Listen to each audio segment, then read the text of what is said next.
Во денешните македонци сигурно има и некоја капка античка крв, но ние сме доминантно словенски народ, вели заеден академикот Блаже Ристовски. По доселувањето на словените, според него, почнал процес на природна асимилација на затекнатото население, како впрочем и ке нашите соседи. Ристовски предупредува дека постојаното инсистирање на античките корени може да предизвика разнебитување на нацијата. Веќе нашата маса како да се цепи, тоа е судбоносна работа.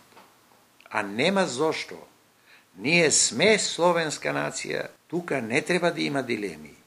Сите овие други теории што се вадат сега се без научна почва, без резон, но имаат политички профит.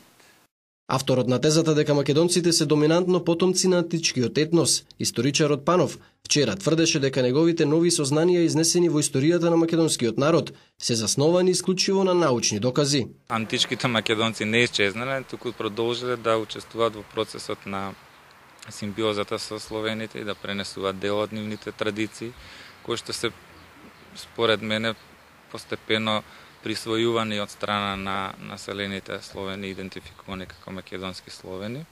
Според академик Ристовски, најголем доказ дека македонците се словени е јазикот, едно од основните обележја на секој народ.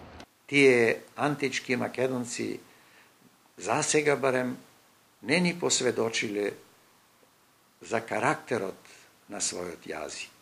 Се знае дека тој не бил грчки, дека тие не се сметале грци и грците не ги сметале за своеродни грци.